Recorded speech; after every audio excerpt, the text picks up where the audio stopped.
नमस्कार साथियों, आप देख रहे हैं इंडिया न्यूज का बेहद खास शो मेडिकली स्पीकिंग और मैं हूं आपके साथ समर।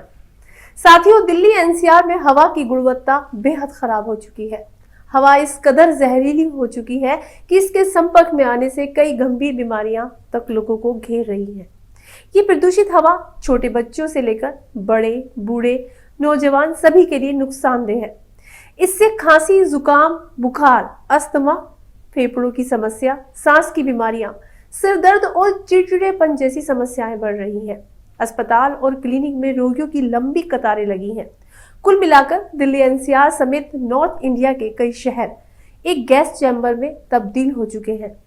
ऐसे में साथियों, ये समझना बेहद जरूरी है कि इस जहरीली हवा से हम किस तरह बच सकते हैं।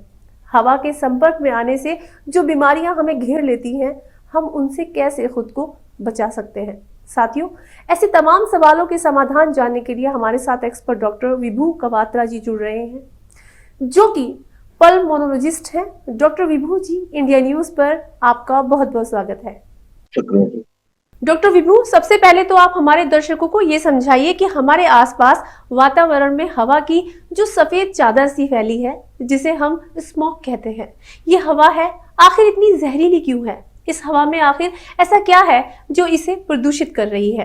देखिए, बेसिकली क्या होता है कि आपका जो पॉल्यूशन होता है उसके अंदर सस्पेंडेड पार्टिकल्स होते हैं, यानी कि मिट्टी के कण भी होते हैं।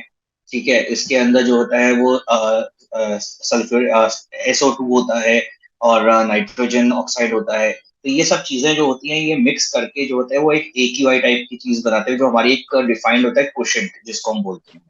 तो ये सब चीजें जो सस्पेंडेड हवा में पार्टिकल्स होते हैं, ठीक है, जो अलग अलग साइज के होते हैं।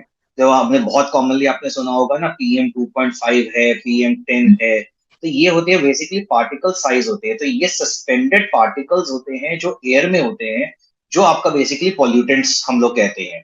और इनके साइजेस के बेसिस पे ये डिफाइन होता है कि ये PM2.5 से कम वाले हैं या फिर PM10 वाले हैं। जो 2.5 से ऊपर हैं परंतु 10 और 10 से नीचे 10 की रेंज वाले हैं, वो PM10 के अंदर काउंट होते हैं। जो 2.5 या उससे छोटे वाले हैं वो 2.5 आते हैं, जो काफी डीप डेप्थ तक आपकी लंग्स के अंदर जो है वो जाकर डिपॉजिट हो सकते हैं और आपको जो है वो आपकी लंग्स में तरह तरह की इश्यूज क्रिएट कर सकते हैं। तो अब जैसे हम अगर बात करते हैं इसकी पॉल्यूटेंट्स की, तो हमारे जो गाड़ियों के जो हवा होती है, धुआं होता है, वो होता है। फिर कंस्ट्रक्शन साइट्स के जो सारी मिट्टी उड़ती है, वो सब चीजें, तो ये सस्पेंड हो जाते हैं पार्टिकल्स बेसिकली। तो ये आपके पॉल्यूटेंट्स हैं और इसी को हम जहरीली हवा बोलते डॉक्टर विभू, इस प्रदूषित हवा की वजह से लोगों को आंखों में जलन, गले में सूजन, खांसी, जुकाम, सिर दर्द और चिड़चिड़ेपन की शिकायत हो रही है। दूसरी ओर जो लोग अस्थमैटिक हैं, उन्हें सांस लेने में ज्यादा समस्या हो रही है। आप हमारे दर्शकों को ये समझाइए कि जब ये जहरीली हवा हमारे शरीर में एंटर करती है, तो हमारे शरीर के अंग कैसे रिएक्ट करना शुरू कर देते हैं?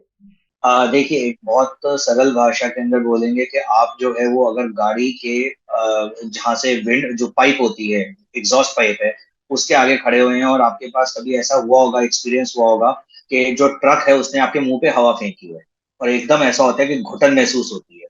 अब वो घुटन, ट्रक तो आपके मुंह पे नहीं मार रहा, परंतु चारों तरफ जो हवा है वो उस तरीके की हवा बन रही है, जिसके अंदर सस्पेंडेड पार्टिकल्स है। अब जब वो गले में जाते हैं तो वो इरिटेंट्स का काम करते हैं, वहां पर लोकल इन्फ्लेमेशन करते हैं, यानी कि सोजिश करते हैं।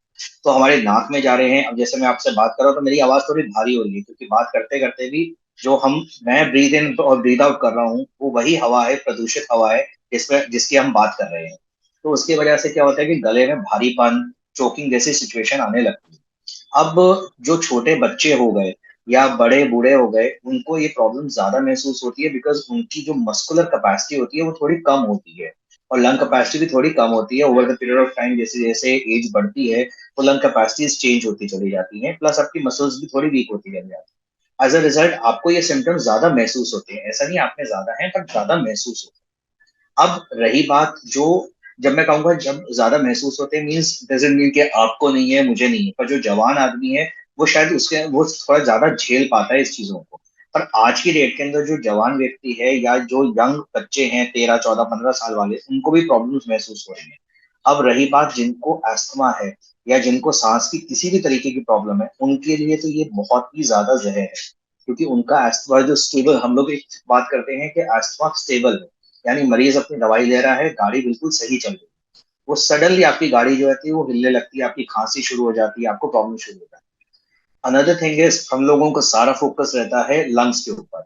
हम लोग ये भूल जाते हैं कि ये जो प्रदूषण है, ये ना ही सिर्फ लंग्स लेकिन आपकी बॉडी के हर पार्ट को डैमेज करता है। किस तरीके से, कि जैसे मैंने आपको पहले भी बताया कि अब ये है सस्पेंडेड पार्टिकल्स हैं, ये एयर के अंदर सस्पेंडेड पार्टिकल्स हैं जो आपके हवा में सारे प्रदूषण की तरह आ रहे हैं। अब ये आप जब ब्रीथ इन कर रहे हैं, ये आपकी कहीं ना कहीं खून की रिसाव में भी जाते हैं। एज अ रिजल्ट ये डिपॉजिट हो सकते हैं एंड ये आपकी हार्ट को डायरेक्टली इफेक्ट कर सकते हैं, ये आपके ब्रेन को इफेक्ट कर सकते हैं, आपकी लॉन्ग टर्म में मेमोरीज को इफेक्ट करते हैं, आपकी सोचने की शक्ति को इफेक्ट करते हैं। तो ये न्यूरोलॉजिकल, कार्डियोवैस्कुलर, हर तरीके की, चाहे वो हार्ट हो, लंग हो, दिमाग हो, हर चीज को इफेक्ट करते हैं। सो हम सिर्फ, हमारा डेफिनेशन एक्चुअली लंग्स के ऊपर ज्यादा रहता है फोकस, बट ये ओवरऑल पूरी बॉडी के लिए जो है वो एक जहर। डॉक्टर विभू, ऐसे बहुत से लोग हैं जो अस्थमैटिक हैं, जिन्हें सांस संबंधी रोग हैं। ऐसे लोगों के लिए तो वायु प्रदूषण जहर है। आप हमारे दर्शकों को ये बताइए कि लोग ऐसा क्या करें ताकि इस जहरीली हवा के प्रकोप से खुद को बचा सके। देखिए, सबसे पहली चीज ये है कि अननेसेसरली बाहर बिल्कुल मत जाइए, जहां तक हो सकता है। ठीक है, जितना हो सकता है आप घर के अंदर रहिए। एयर प्योरीफायर्स हैं काफी मार्केट के अंदर, तो आप एयर प्योरीफायर्स का इस्तेमाल कर सकते हैं। आजकल प्लांट्स आते हैं कुछ जो आपके एयर प्योरिफिकेशन करते हैं ना नेचुरल वे, वो आप यूज कर सकते हैं। सो आपको अपने घर के एनवायरनमेंट को पहले तो सेटल करना है। दूसरी चीज जो बहुत जरूरी है वो ये है कि आपकी जो मेडिसिन आपको डॉक्टर ने दी है, मेक श्योर कि आप वो मेडिसिन प्रॉपरली लें। क्योंकि आप अक्सर देखते हैं ना कि चल यार अब तो मैं ठीक चल रहा हूँ, थोड़ी दवाई को कम कर लेते हैं, तो वो सारा काम नहीं करना है। You have to stick to your medications completely. हो सके तो आप अपने डॉक्टर के साथ फोन पे या ऑनलाइन कांटेक्ट करने की कोशिश कीजिए एंड जस्ट से कि भाई ठीक है, आपको अगर कोई भी इशू हो रहा है तो इमीडिएटली कांटेक्ट कीजिए। और अगर नहीं है, आप एटलीस्ट डॉक्टर के साथ टच में रहिए अगर आप काफी टाइम से आपका रिव्यू नहीं हुआ तो। कारण ये है कि अगर आपको इमीडिएटली प्रॉब्लम होगी तो आपके डॉक्टर को पता है कि आपका करंट स्टेटस क्या है, तो it's going to be easier for him also to manage you, अगर घर पे भी मैनेज करना पड़ा। दूसरी चीज क्या है, फ्रूट्स ज्यादा खाइए, जितना हो सकता है आप फ्रूट्स खाइए, फ्लूइड्स ज्यादा लीजिए, अच्छी डाइट लीजिए। इसके अंदर ये है कि आप हाई प्रोटीन डाइट वगैरह भी लेते हैं, प्लस जो फ्रेश फ्रूट्स होते हैं, विटामिन सी, विटामिन ई, इन चीजों को आप ज्यादा लीजिए, जिसको हम सुपर फूड्स कहते हैं। ठीक है, ब्रोकोली हो गया, टोमेटोज हो गए, ये सब चीजें आप ज्यादा लीजिए। So they are good for overall health. जो आपकी ओवरऑल जिसको कहते हैं ना कि अच्छा खान पान आपकी बॉडी के लिए चाहिए, वो खान पान आपको करना है। So but precaution is the only thing. बाहर निकलना है तो N95 मास्क जहां तक हो सकता है वो इस्तेमाल। डॉक्टर विभू, क्लिनिक और अस्पतालों में इस हवा के कारण बीमार हो रहे लोगों की लंबी कतारें हैं। लोग खुद को बचाने के लिए अपने आप से भी कुछ घरेलू ट्रीटमेंट कर रहे हैं, जैसे स्टीम लेना, गुनगुना पानी पीना। आप हमारे दर्शकों को बताइए कि ऐसी प्रदूषित हवा के माहौल में स्टीम लेना, गुनगुना पानी पीना आखिर कितना फायदेमंद है। डेफिनेटली, देखिए स्टीम कहीं ना कहीं आपका जो है, जैसे मैंने बोला कि एडिक्वेट पानी पीजिए, तो वैसे जैसे बोला कि हाइड्रेशन जो आप मेंटेन करते हैं, लोकल हाइड्रेशन जो है वो आपकी मेंटेन होएगी स्टीम के साथ। पानी, जैसे आपने मैंने पहले बताया कि हाइड्रेशन मेंटेन करनी है, पानी ज्यादा पीना है, फ्लूइड ज्यादा लेने हैं। तो वो गर्म पानी लेते हैं तो वो आपको एक तरीके से जो लोकल इन्फ्लेमेशन है, जैसे मैंने बताया कि वहाँ लोकल सोजिश हो जाती है, तो वो सोजिश के अंदर कुछ आराम आपको गर्माहट से पड़ता है। तो डेफिनेटली वो काफी हेल्प हो जाता है। गुड़ को का इस्तेमाल भी कर रहे हैं। गुड़ क्या करता है कि वो इमीडिएट आपको थोड़ा एनर्जी प्रोवाइड कर देता है, तो उसके साथ मतलब एक एज एन एंटीऑक्सीडेंट भी काफी लोग यूज कर रहे हैं एंड उसमें कोई नुकसान नहीं है, थोड़ा बहुत गुड़ खा सकते हैं, पर आप डायबिटिक नहीं होना चाहिए। डॉक्टर विभू, बीते कुछ दिनों में कई ऐसे केस भी सामने आए हैं जिसमें दिल की समस्या और स्ट्रोक शामिल है। आखिर ये जहरीली हवा हमारे दिल के लिए कैसे घातक साबित हो रही है, इसके बारे में जरा विस्तार से बताइए। देखिए, बहुत सिंपल सी भाषा में आपका मैंने बताया कि आप जो एयर हम लोग लेते हैं, अब अल्टीमेटली ऑक्सीजन जो होता है वो भी तो आपका, और कार्बन डाइऑक्साइड आपका ब्लड ही कैरी करता है ना, जो लंग्स के साथ जो होता है, बट वो अल्टीमेटली तो आपका जो कैरी फॉरवर्ड करना है वो तो आपके ब्लड में ही होना है। अब ये जो छोटे छोटे पार्टिकल्स होते हैं, स्पेशली जो PM2.5 से नीचे वाले पार्टिकल्स हैं, जो बहुत छोटे छोटे पार्टिकल्स हैं, ये आपकी ब्लड स्ट्रीम में मिल जाते हैं और ये क्या करते हैं कि लोकल डिपॉजिट्स एक तरीके से बनाते हैं। तो वहां पर उसके अंदर एक तरीके से जो हार्ट अटैक का चीज हो गई या स्ट्रोक्स, मैंने पहले भी बताया ये ब्रेन पे इफेक्ट करते हैं। तो ये छोटी छोटी जो हमारी आर्टरीज वगैरह होती हैं उनमें डिपॉजिट्स की तरह काम करते हैं, और बाद में इनमें जो होता है वो इनके आसपास डिपॉजिट्स वो बढ़ते जाते हैं, and it can cause heart attacks, strokes, या मतलब इवन पैरालिसिस, या इवन आप ये देखिए कि आपकी जो किडनीज वगैरह के अंदर है, उसके अंदर किडनी के अंदर भी डिपॉजिट होगा, तो कहीं ना कहीं किडनी की फंक्शनिंग पे भी ये डायरेक्टली इफेक्ट करता है। डॉक्टर विभू, एक सवाल मेरा ये भी है कि जो लोग हाई ब्लड प्रेशर के मरीज हैं और जो पहले से ही दिल के मरीज हैं, उन लोगों को इस मौसम में क्या सावधानियां बरतनी चाहिए ताकि वो किसी भी गंभीर स्टेज से पहले खुद को बचा पाए? देखिए, जैसे जो प्रिकॉशंस आपके लंग्स के लिए हैं वही दिल के पेशेंट्स के लिए भी है। सिंपल सी बात है, आपको वेंचर आउट नहीं करना है, क्योंकि आप एक चीज देखिए, जो आपका हार्ट है और लंग है ये अलग नहीं है, कार्डियो पल्मोनरी है, ये हार्ट और लंग अलग अलग नहीं रहना। आपकी लंग पे अगर प्रेशर बढ़ेगा, अब जैसे आपको आज की डेट के अंदर अगर मुझे कोई लंग्स की प्रॉब्लम नहीं है, मुझे कोई रेस्पिरेटरी प्रॉब्लम नहीं है, पर मुझे फिर भी तकलीफ महसूस हो रही है इस एयर के अंदर ब्रीथ करने में, तो कहीं ना कहीं वो जो प्रेशर है जो मेरी लंग्स पे पड़ रहा है वो इनडायरेक्टली मेरी हार्ट पे भी पड़ेगा। तो जो बीपी का पेशेंट है उसका बीपी थोड़ा सा अप की तरफ जा सकता है। तो जैसे मैंने लंग्स के लिए बताया, वही बीपी वाले पेशेंट के लिए है कि अपनी दवाइयां एडिक्वेटली लीजिए, फ्लूइड्स लीजिए, सारे प्रिकॉशंस जो लंग्स के लिए लेने हैं वो सब आपको लेने। तो it's a overall kind of a thing कि आपको ये सब काम जो है वो आइडली सबको करने हैं। डॉक्टर विभू, सभी लोगों का इम्यून सिस्टम अलग अलग होता है। प्रदूषित हवा इस वक्त बच्चे, बूढ़े, नौजवान सभी के लिए एक बड़ा संकट बनी हुई है। हमारे दर्शकों को आप बताइए कि पेरेंट्स आखिर घर में मौजूद छोटे बच्चों के लिए क्या स्टेप उठाए ताकि बच्चों पर कोई आंच ना आए। देखिए, छोटे बच्चों के अंदर तो जो अगर कोई एक तो लेवल वो हो गया बच्चों का जो स्कूल ही नहीं जा रहे, जी, उनको तो आप घर में रखिए, उनको आउटडोर एक्टिविटी को कोई चलाओ मत कीजिए, वो घर के अंदर ही रहेंगे, घर के अंदर ही खेल कूद करें, सब करें, उसके अंदर आप ज्यादा कुछ कर नहीं सकते। बाकी उनकी डाइट और फ्लूइड्स और फ्रूट्स वगैरह जैसे मैंने बताया, उन सब चीजों पे आपको ध्यान दें। बट अब जो बच्चे स्कूल जाते हैं उसके अंदर आई थिंक अभी तो स्कूल्स बंद हैं, कल और आज तो डिफाइन किया गया है कि स्कूल्स बंद हैं, और आगे भी शायद हो सकता है कि ऑनलाइन क्लासेस ही किए जाएं। अगर ऑनलाइन क्लासेस नहीं रहती हैं तो जैसे मैंने बात हुई कि भाई एडिक्वेट फ्लूइड्स और फ्रूट्स और वेजिटेबल्स और आपकी डाइट वाला पार्ट तो हो गया, apart from that N95 mask use करना है। आउटडोर तो बच्चों को आपने अभी इस समय पे खेलने देना अलाउ करना ही नहीं है। तो प्लस दूसरी चीज क्या है कि देखिए, at the end of the day हमें एक चीज समझनी पड़ेगी, बच्चे स्मोकर्स नहीं है, बट हम बच्चों को स्मोकर्स बना रहे हैं। ये जो चीज वो स्मोक करे जा रहे हैं ये इरिपेयरेबल डैमेज करेगी। देखिए, अस्थमा, जब हम दमा की बात करते हैं, दमा एक बड़ा ही वाइड किस्म का टर्म है जिसमें एक अस्थमा आता है, एक सीओपीडी आता है। सीओपीडी वो होता है जो स्मोकर्स को होता है। और आज की डेट के अंदर जो मैंने पिछले 10 साल के अंदर मेरे पास बच्चे आ रहे हैं, उनका जब हम सांस का टेस्ट करते हैं, जांच करते हैं, तो हमें रियलाइज हो रहा है कि उनकी पिक्चर ना सीओपीडी जैसी आना शुरू हो गई है, यानी कि रिवर्सिबिलिटी कम है। क्योंकि दिल्ली जैसी जगह पे पॉल्यूशन की प्रॉब्लम जो है वो दिल्ली एनसीआर में इस साल की नहीं है, ये 2023 की प्रॉब्लम नहीं है, ये तो परपेचुअल प्रॉब्लम है। पिछले 10 साल से हम लोग इसी चीज के बारे में हर साल डिस्कस करते हैं।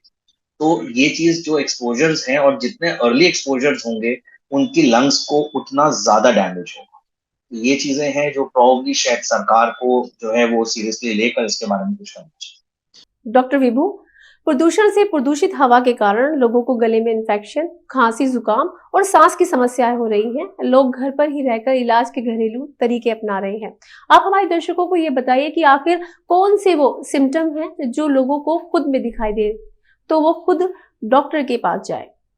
देखिए, अब जैसे अगर आप हम आँख की बात करते हैं, अगर आपकी आँख के अंदर थोड़ी बहुत जलन महसूस हो रही है, आप आर्टिफिशियल टीयर्स वगैरह मार्केट में मिलती है, लोग पानी धोने की बात करते हैं, पानी से मत धोइए, आप रादर आर्टिफिशियल टीयर्स को यूज कीजिए, क्योंकि आर्टिफिशियल टीयर्स जो होती हैं वो आपकी आंसू के तरीके की नकली टीयर्स होती हैं, आराम से मार्केट में अवेलेबल है। अब अगर उसके बावजूद आपकी आंखों में बहुत ज्यादा स्वेलिंग है, रेडनेस हो रही है, इचिंग हो रही है, इरिटेशन हो रही है, पेन हो रही है, तो आपको इमीडिएटली डॉक्टर को कॉन्टैक्ट करना चाहिए, बिकॉज वो सिर्फ पॉल्यूशन रिलेटेड नहीं हो सकता कुछ और बीमारी है और हम उसको पॉल्यूशन की तरह सोच रहे हैं।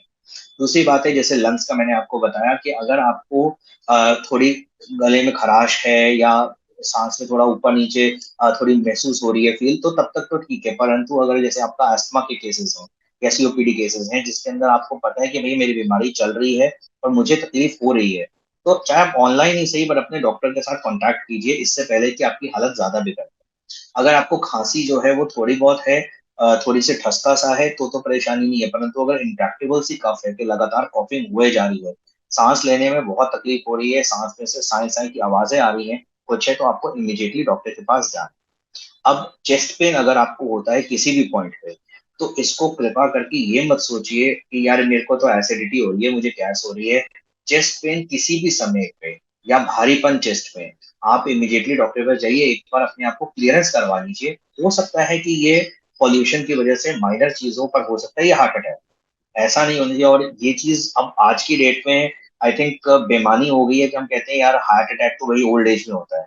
अब तो हम पीछे केसेस देख चुके हैं, क्योंकि गुजरात में गरबा के टाइम पे 12-13 साल के बच्चों को भी हार्ट अटैक हुआ है। किसी तो आई थिंक ये बेमानी बातें हैं कि मेरे को इस एज पे हो नहीं सकता, तो किसी भी एज पे कोई भी प्रॉब्लम हो सकती है।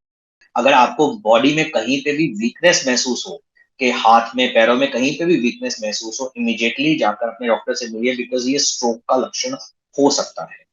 ये मतलब कोई भी चीज जो थोड़ी भी नॉर्मल लग रही है तो प्लीज आप कांटेक्ट कर लीजिए। डॉक्टर विभू, रोजाना का एयर क्वालिटी इंडेक्स लोगों को डरा रहा है। ऐसे में आप हमारे दर्शकों को ये समझाइए कि जो लोग स्वस्थ हैं वो घर पर रहकर क्या कर सकते हैं ताकि वो खुद को सुरक्षित रख सके। जो लोग सांस संबंधी रोगों से पीड़ित हैं वो घर पर रहकर या घर से बाहर कैसे खुद को कैरी करें जिससे उन्हें कोई दिक्कत ना हो। देखिए इसके अंदर क्या है कि घर के अंदर तो जैसे डाइट वगैरह वो सब चीजें हैं ही हैं, प्लस एक चीज मैं हमेशा कहता हूँ कि अननेसेसरली अपनी मर्जी से कफ सिरप्स या कफ सप्रेसेंट्स इस टाइप की चीजें मत लीजिए। हो सकता है कि आपको क्योंकि कई सारे कफ सिरप्स होते हैं जो ब्रोंकोडायलेशन यानी कि लंग्स को खोलने के लिए तो काम आते हैं, बट उनके साइड इफेक्ट होते हैं कि वो हार्ट बीट को बढ़ा देगा। अब पता चले कि आप तो जाकर अपनी मर्जी से खरीद लाए, बट आपको उसका साइड इफेक्ट पता ही नहीं है, तो उसको मिसयूज मत कीजिए। तो बेटर तो ये रहता है कि आप अपने देसी जो है काढ़ा वगैरह ले लिया, आपने फ्लूइड्स वगैरह ले लिए, स्टीम ले ली, गर्म पानी पी लिए, वो चीज़ है।